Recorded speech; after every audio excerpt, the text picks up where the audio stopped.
ಶ್ರೀ ನಂದಿಬಸವೇಶ್ವರ ದೇವಸ್ಥಾನ, ಸುಕ್ಷೇತ್ರ ಆಲೂರು, ಉದ್ಭವ ಜ್ಯೋತಿರ್ಲಿಂಗ, ಸೋಮವಾರ ವಿಶೇಷ. ಬಹಳ ಹಳೆಯ ಕಾಲದಲ್ಲಿ ಆಲೂರು ಗ್ರಾಮದಲ್ಲಿ ವಾಸವಿದ್ದ ಒಬ್ಬ ಶಿವಭಕ್ತನ ಹೆಸರು ಚನ್ನಬಸವಣ್ಣ.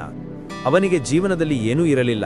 ಆಸ್ತಿ ಇಲ್ಲ, ಸಂಪತ್ತು ಇಲ್ಲ, ಕೇವಲ ಒಂದು ನಂದಿ ಮಾತ್ರ ಇತ್ತು.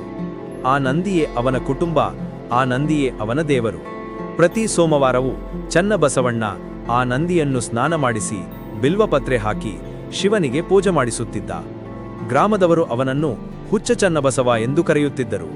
ಒಂದು ದಿನ ಭಯಂಕರ ಬರಗಾಲ ಬಂತು. ಎಲ್ಲರ ದನಕರುಗಳು ಸಾಯತೊಡಗಿದವು. ಚನ್ನಬಸವಣ್ಣನ ನಂದಿಯು ದಿನದಿನಕ್ಕೆ ದುರ್ಬಲವಾಯಿತು. ಆದರೂ ಅವನು ನಂಬಿಕೆ ಬಿಡಲಿಲ್ಲ.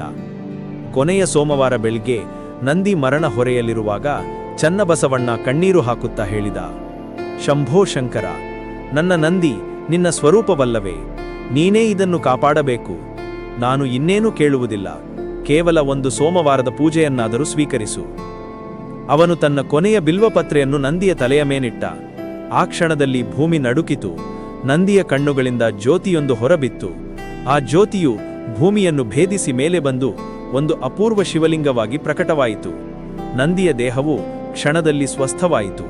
ಆ ಲಿಂಗದಿಂದ ಧ್ವನಿ ಮೂಡಿತು, ಚನ್ನಬಸವ, ನಿನ್ನ ನಂದಿಯೇ, ನಾನು ನಿನ್ನ ಅಚಲ ಭಕ್ತಿಯಿಂದ ಇಂದು ನಾನೇ ನಂದಿ ಬಸವೇಶ್ವರನಾಗಿ ನಿನಗೆ ದರ್ಶನ ತೋರಿದೆ. ಇದು ಉದ್ಭವ ಜ್ಯೋತಿರ್ಲಿಂಗ, ಸ್ವಯಂಭೂವಾಗಿ ಪ್ರಕಟವಾದ ನನ್ನ ರೂಪ. ಆ ದಿನದಿಂದ ಆ ಸ್ಥಳವೇ ಶ್ರೀ ನಂದಿ ಬಸವೇಶ್ವರ ಸುಕ್ಷೇತ್ರವಾಯಿತು.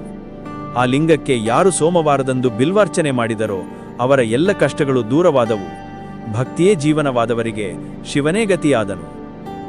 ಇಂದಿಗೂ ಆಲೂರಿನಲ್ಲಿ ಸೋಮವಾರ ಬೆಳಿಗ್ಗೆ ನಂದಿಯ ಮೇಲೆ ಬಿಲ್ವಪತ್ರೆ ಇಟ್ಟು ಪೂಜಿಸಿದರೆ ಚನ್ನಬಸವಣ್ಣನ ಭಕ್ತಿಯ ಶಕ್ತಿಯಿಂದ ಶ್ರೀ ನಂದಿಬಸವೇಶ್ವರನು ತನ್ನ ಭಕ್ತರಿಗೆ ದರ್ಶನ ನೀಡುತ್ತಾನೆಂಬ ನಂಬಿಕೆಯಿದೆ.